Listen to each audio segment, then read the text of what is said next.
Society says love lasts forever, but if that's true, why do most couples end in disaster?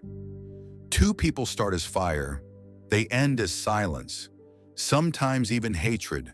It's not money, it's not cheating, it's not bad timing. The truth is darker, and Nietzsche saw it coming. But here's the real question. If love begins with so much passion, why does it almost always collapse into pain? And more importantly, is that collapse an accident, or was it built into love from the very start? Watch till the end, because in this video we'll uncover Nietzsche's dark answer. A truth about love so brutal, it may change how you see every relationship in your life. Nietzsche believed this is the first trap of love, the illusion, the fire that feels eternal, but was only ever smoke. At the start, we don't see a person. We see a dream. We see beauty, passion, mystery, all painted by our imagination. Every message feels magical. Every look feels like destiny. Every flaw gets hidden under the glow of infatuation. But here's the problem. Infatuation is chemistry, not compatibility. It's your brain flooding with dopamine, oxytocin, adrenaline, a chemical storm that makes you blind. And blindness feels good. At first, it feels like forever. But no storm lasts forever. Nietzsche warned, there is always some madness in love, but there is also always some reason in madness. What people call love is often just possession wrapped in poetry. We don't fall for the person. We fall for what they give us: validation, comfort, excitement. We fall for how they make us feel. That's not love. That's need. Think about it. How many times have people said, "I can't live without you"? It sounds romantic, but really it's terrifying. Because what they mean is, without you, I collapse. And that's not love. That's dependence. This is why so many couples start strong and end broken. At the beginning, the illusion hides the cracks, but eventually the mask slips. The little habits you once found cute, now they annoy you. The quirks you laughed at, now they irritate you. The passion you thought would last forever, now it feels ordinary. And here comes a cycle of disappointment. First, you try to fix it. Maybe if you travel more, fight less, talk more, change yourself, change them. But nothing fixes an illusion, because the problem isn't what changed. The problem is that reality finally walked in. Nietzsche saw this with brutal clarity. He said love often begins as a kind of madness. We worship the other person as if they're perfect. We put them on a pedestal. We tell ourselves, this is my forever. But pedestals always crack. And when they fall, the sound is deafening. The same person you once adored now feels like a stranger. The dream turns into disappointment, and disappointment turns into resentment. Because deep down, you realize something painful. You weren't really in love with them. You were in love with your own projection of them. Nietzsche compared this to greed. Love is the most ingenuous form of egoism. We want to own. We want to possess. We want the other person to be our perfect mirror. But people aren't mirrors. They're human, flawed, messy, changing. That's where the illusion shatters. Because no one can live up to being someone else's fantasy forever. As Schopenhauer, another great philosopher, observed, we forfeit 3/4 of ourselves in order to be like other people. In love, we often forfeit ourselves to maintain the illusion. So what happens next? Most people don't let go. Instead, they tighten their grip. They push harder, demand more, try to hold on to the illusion. And that's when the second trap appears. Because when love stops being an illusion, it becomes something even darker, a power struggle. Nietzsche's idea of the will to power wasn't just about kings or warriors. It was about human nature itself, the drive to assert, the urge to dominate, the hunger to shape the world according to your will. Wherever I found the living, there I found the will to power, Nietzsche declared. And in love, this urge never disappears. It just hides behind affection. Initially, the power games look harmless. Who chooses the restaurant? Who picks the movie? Who texts first? But these aren't trivial choices. They're signals. Each one whispers the same hidden question. Who leads and who follows? Take the classic chore fight. One says, "You never do the dishes." The other fires back, "I work longer hours than you." On the surface, it's about dirty plates, but it isn't. It's a hidden battle about feeling valued and respected. The fight isn't about the dishes. It's about whose time and effort are seen as more important. Nietzsche would say, every human interaction is a clash of wills. We all want recognition. We all want influence. And in a relationship, two separate wills are forced to live under one roof. The result? Fractures. Small arguments don't vanish after the fight. They linger. Every compromise feels like a hidden loss. Every silence feels like surrender. And slowly resentment builds. It is invisible at first, but powerful. Until one day the bond doesn't crack. It snaps. Modern psychology supports this. Researchers studying long-term couples found that recurring conflicts are almost never about the issue itself. It's not the socks on the floor. It's not the late reply to a text. It's the underlying imbalance. One person feels ignored. The other feels controlled. Both feel misunderstood. That's why the tiniest spark, a forgotten chore, a careless word can ignite a firestorm. The fight isn't about the moment. It's about years of hidden power struggles finally surfacing. There are two common patterns. Number one, a leader and a follower. One partner calls the shots. The other stays quiet, convincing themselves it's easier this way. At first it feels stable, but over time the silence turns toxic. The follower feels erased. The leader feels unappreciated. Resentment devours the bond from both sides. Number two, two leaders. Two strong personalities locked in constant combat. Every decision becomes a battlefield. Vacations, parenting, even what show to watch on a Friday night. Both dig in. Neither bends. Ultimately, the relationship collapses under exhaustion. Nietzsche warned, in revenge and in love, woman is more barbarous than man. He saw how power in relationships knows no gender. It's a human struggle. And here lies Nietzsche's dark warning. Love is not safe from the will to power. In fact, it might be where it strikes hardest. Because when passion fades and illusion dies, what's left is two people struggling to mold each other. One of them wants more freedom, the other wants more control. Both want to win. That silent contest doesn't just strain the bond, it poisons it. Love slowly stops feeling like love. It starts feeling like war disguised as routine. Once love feels like war, what chance does it have to survive? Maybe none, because the real danger isn't the fights you notice, it's the darkness you don't. Carl Jung called it the shadow, the hidden part of us we refuse to see, the flaws we bury, the impulses we deny, the fears we pretend aren't there. Jung warned, everyone carries a shadow, and the less it is embodied in the individual's conscious life, the blacker and denser it is. And here's the twist. That very shadow is often what pulls us towards someone else. Look at it this way. The shy woman who falls for the reckless rebel, the disciplined man who can't resist the chaotic free spirit, the nurturing partner who's drawn to someone cold, distant, untouchable. On the surface, it looks romantic. Opposites attract, balance, two halves making a whole. But Jung would argue something deeper. That first impression hides a secret. We are attracted to people who have the qualities we lack, the parts of ourselves we hide, the traits we wish we had, even if they are bad for us in the end. This is why so many relationships start with fascination and end with bitterness. At first, her wildness excites him.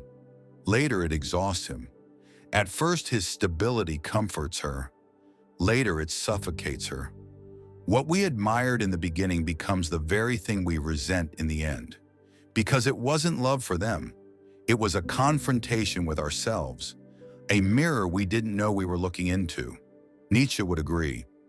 When you look long into an abyss, the abyss also looks into you. In love, we gaze into another person, but what stares back is often our own hidden darkness. He believed love doesn't just heal or elevate, it exposes. It strips away the masks. It reveals more than it comforts. In his view, love is raw honesty. It drags hidden truths into the light, and most people can't handle that. We think love will complete us, but often it dismantles us, piece by piece. Two people come together believing they found their missing half, but as time passes, they realize what they actually found was their own shadow reflected in someone else. The controlling partner discovers their fear of weakness. The passive partner discovers their buried rage. The joker hides despair. The caretaker hides resentment. And suddenly, the attraction that once felt magnetic now feels unbearable. This is the silent danger of love. You don't just meet another person, you meet yourself, the parts you wanted to avoid. And when those shadows rise to the surface, the relationship bends under the weight. Sometimes it cracks, sometimes it shatters. So why do most relationships collapse? People think it's because we chose the wrong person. Wrong. It's because we never understood the hidden parts of ourselves that we brought to the table. Jung warned, until you make the unconscious conscious, it will direct your life, and you'll call it fate. Nietzsche sharpened that warning. Love doesn't protect you from this. It accelerates it. It forces you to face the darkness faster. And most of us, unprepared, walk straight into collapse. But here's the twist. If illusion was the first trap and power was the second, then the shadow is the third. And once it rises, the next stage of love isn't passion, it's a dependency. Because dependency doesn't announce itself with fireworks, it creeps in quietly. She checked his phone every night, not because he gave her reason to, but because she was terrified of losing him. He told her he loved her. He promised he wasn't hiding anything. But the more he reassured her, the tighter she held on. The tighter she held on, the more he pulled away. And in the end, it wasn't betrayal that ended them. It was suffocation. Nietzsche once warned, love that seeks to possess will in the end lose itself. For love that demands chains is not love, but slavery. That line really hit hard because it reveals a hidden truth. When love starts demanding proof, control, or constant closeness, it's no longer love. It's fear wearing the mask of devotion. Here's where the paradox begins. The stronger the bond, the stronger the urge to break free. Think about it. At first, you crave closeness. You want to be inseparable. You share meals, routines, even passwords. But as the weeks turn into months and months into years, something shifts. One partner begins to feel the weight, the constant check-ins, the need for reassurance, the unspoken rule that together must always come before alone. And resentment grows quietly in the background. Nietzsche believed this was inevitable. Why? Because at the core of human nature lies the will to power, the drive to expand, to grow, to stand free as an individual. The individual has always had to struggle to keep from being overwhelmed by the tribe, Nietzsche observed. So when love tries to chain that will, it sparks rebellion. The same love that once promised security now feels like a cage. And the person who once begged for closeness now secretly dreams of escape. Modern life only magnifies this trap. Over-clinginess isn't seen as romantic anymore, it's seen as weakness. We say we want loyalty, yet push away when it turns into control. We say we want stability, yet panic when it feels like routine. Here's the bitter irony. The harder you try to hold someone, the faster they slip away. Nietzsche captured this paradox beautifully when he said, "In every real man, a child is hidden that wants to play. That child needs freedom, space, air. So when love smothers instead of nurtures, when it demands obedience instead of respect, it kills attraction at its root." Khalil Gibran, the mystic poet, echoed this truth. "Let there be spaces in your togetherness, and let the winds of the heavens dance between you." That's why dependency never feels safe. Because deep down, one person always feels like they're giving up too much. And sooner or later, that quiet feeling turns heavy, too heavy to ignore. It doesn't explode in one dramatic fight, it erodes over time. Until one day the words finally spill out, "I just need space," or worse, "I don't feel like myself anymore." That's when the chains break, not with a bang, but with a quiet, inevitable collapse. This collapse sets the stage for the next shadow Nietzsche and Jung both saw in love. The way attraction itself hides something far darker. But once that shadow is revealed, something else happens, something quieter, something most couples never see coming. The burning passion cools down into a predictable routine. It doesn't turn into hate, but into a comfortable, almost businesslike partnership. This is when desire doesn't leave with a big fight. It just slowly fades away in the quiet of everyday life. Nietzsche warned us, "What we love in another is the untamed part we can never fully have." But what happens when there's nothing left untamed? When every mystery has been unwrapped, every surprise explained, every secret told? That's when passion begins its slow death. Think back to the start of any relationship. Every glance feels like a secret, every conversation an undiscovered territory. You stay up until 3 a.m. just to hear one more story, one more hidden detail. Desire thrives on the unknown. It feeds on the gaps, the silences, the little mysteries left unsolved. But here's the trap. The longer you stay, the less mystery survives. Soon you don't just know their favorite color. You know the way they leave their shoes in the hallway. You know how they chew when they're tired. You know their rhythms, their flaws, their patterns. And what once felt exciting now becomes routine. The secret of the greatest fruitfulness and the greatest enjoyment of existence is to live dangerously, Nietzsche proclaimed. But routine is the opposite of danger. It's predictability. We don't fall in love with what we control. We fall in love with what escapes us. The wild, the unpredictable, the unreachable. But routine kills exactly that. The wild becomes domesticated. The unknown becomes predictable. The mystery evaporates, and with it, desire. Modern life accelerates this collapse. Couples move in together earlier. They share bills, chores, schedules. And slowly, without noticing, passion turns into partnership. One day they're lovers.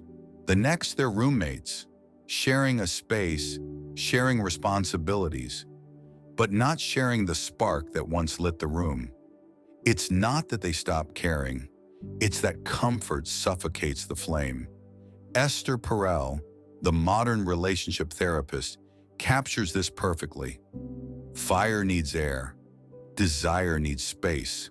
Without mystery, there's no air left to breathe. What makes us feel safe in love is the same thing that makes us lose desire. The closer we get, the more familiar everything becomes. The more familiar, the less room for wonder. And without wonder, attraction dies quietly in the background. You've probably seen it. Couples who still like each other, but don't touch like they used to, who still live together, but move like ghosts in the same house, who talk, but only about groceries, bills, and chores. The love hasn't disappeared, but the mystery has. And without mystery, love transforms into something Nietzsche would call a hollow shell of its former self. So then what's left? A comfortable companionship, a bond of routine, but not the fire that once kept them awake at night. And that's the hidden danger Nietzsche exposed. Love doesn't just collapse through betrayal or control. Sometimes it dies more quietly, through knowing too much, through routine, through the suffocation of comfort. Because when the unknown disappears, so does desire. And that's the tragedy of love's fifth stage. Not chains, not jealousy, but the death of mystery itself. The mystery dies, the fire fades, but the story doesn't end there. Because what follows the silence of routine is something far more poisonous. It isn't cheating, it isn't distance, it's the quiet kind of death. Resentment. Nietzsche once said, "We love life not because we are used to living, but because we are used to loving." But here's the shadow side of that. When love itself becomes infected, life itself begins to rot, and nothing infects love faster than dishonesty. How many couples do you know who smile in public, but fight in whispers at home? How many say, "We're fine," while secretly drowning in bitterness? The human heart has a terrifying ability. It can carry hatred under the same roof as affection. And if spoken love is weak, but silent bitterness is strong, guess which one wins? It's always the bitterness, because love can survive many things. Distance, struggle, even betrayal, but it can't survive silence. The lie is a condition of life, Nietzsche wrote, but in relationships, lies become the condition of death. The unwashed dishes. Here's the twist. Resentment doesn't need big betrayals to grow. It feeds on the small ones. The birthday they forgot, the snide remark in front of friends. One by one, these tiny cuts don't bleed out the relationship. They bury it alive. But the true danger isn't the resentment itself, it's the silence. Nietzsche warned that truth delayed is truth denied, and in love, denial is betrayal in slow motion. I'm not upset that you lied to me. I'm upset that from now on I can't believe you. Nietzsche reflected on the corrosive nature of dishonesty. Every unsaid word is a weapon placed quietly on the table, and when the moment comes, those weapons are picked up. The fight doesn't start then. It started years ago, with silence. Let me show you how it works. A husband avoids telling his wife that her constant criticism wears him down. He tells himself, "It's not worth the fight. I'll stay quiet," but each silence stacks like bricks. Brick by brick, a wall grows between them. And one day she says, "I don't even know who you are anymore." Or the wife who hides her loneliness. She pretends she's strong, pretends she doesn't need affection, but every unspoken need hardens into coldness. And when the husband finally notices, it's too late. The bridge has already collapsed. And here's the bold twist. Most relationships don't end because of what was done. They end because of what was never said. That's the dark truth. It isn't betrayal that kills love first. It's pretense. As the existentialist philosopher Sartre observed, hell is other people. Not because they harm us, but because we cannot be honest with them. So the question isn't, do you love them? The question is, can you tell them the truth, even when it hurts? Because in Nietzsche's view, love without honesty isn't love at all. It's a theater, and every play has a final act. Now imagine if bitterness and silence is this deadly. What comes after? Nietzsche believed there's something even darker, a truth so brutal it suggests collapse isn't a mistake at all, but the design of love itself. This is the darkest truth Nietzsche saw. Love does not end by mistake. It ends because ending is part of its design. All things are subject to interpretation, Nietzsche wrote. Whichever interpretation prevails at a given time is a function of power and not truth. But there's one interpretation we cannot escape. Everything that lives dies. Look around. Every fire burns out. Every flower dies. Even stars fall from the sky. So why would love between two fragile people be the one thing that lasts forever? We tell ourselves our story's different, that our bond is stronger, that our passion will defeat time, but time always wins. Decay touches everything. What does not kill me makes me stronger, Nietzsche famously said. But he also understood that what does kill us is simply time. Nietzsche didn't say this to kill love. He said it to clear the illusion. Because when we stop pretending love is eternal, we can finally see what it really is. A gift, short, fragile, but beautiful. But here's the flip side. When love ends, it doesn't always mean it failed. It means it followed its natural path. First fire, then struggle, then silence. That cycle isn't a tragedy, it's reality. To live is to suffer. To survive is to find some meaning in the suffering, Nietzsche taught us. But there's freedom here. When you accept love is temporary, you stop clinging. You stop trying to chain it down. You stop asking your partner to be perfect, eternal, or unchanging. Instead, you love them as they are. Not forever, but fully, in the moment. Marcus Aurelius, the Stoic emperor, understood this. Confine yourself to the present. Love exists now, not in imagined tomorrows. Nietzsche believed this is the only way to love honestly. Not blinded by fantasy, not trapped by fear, but awake. So maybe the goal isn't to make love last forever. Maybe the real goal is this: to love so deeply, so fiercely, that when the end comes, as it always does, you feel no regret. Yes, that's the truth. Relationships don't fall apart because you failed. They fall apart because that's what love does. Now the question has been changed. Can I still love knowing it will? Yes, we can still love, maybe even more deeply, when we stop pretending it's forever. Because once we accept the end, we stop clinging. We stop forcing chains. We start loving in truth. And here's where Nietzsche flips everything we believe about love. So what keeps love alive? It's the very things we give up for a false sense of security. Not trying to own each other, but giving each other freedom. Not staying silent to keep the peace, but having the courage to be honest. Not letting life become boring, but always finding new ways to be surprised by each other.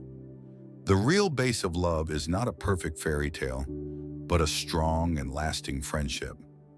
So can you love knowing it will end? Nietzsche's answer was simple. Yes, but only if you love without chains. Because love doesn't need eternity to matter. It only needs honesty, freedom, and courage. And Nietzsche left us with one last reminder. It is not a lack of love, but a lack of friendship that makes unhappy marriages. That's the deepest truth of all. Love doesn't collapse because the feeling disappears. It collapses because we built it on the wrong foundations. We idealized it into a fantasy. We chained it until it suffocated. We killed its mystery with routine. And we denied its impermanence, pretending it would last forever. That's why collapse comes. Not as an accident, but as design. So now the question turns to you. Do you think Nietzsche was right in that collapse is inevitable? Or can modern love survive if we face these truths head on? Let us know in the comments section.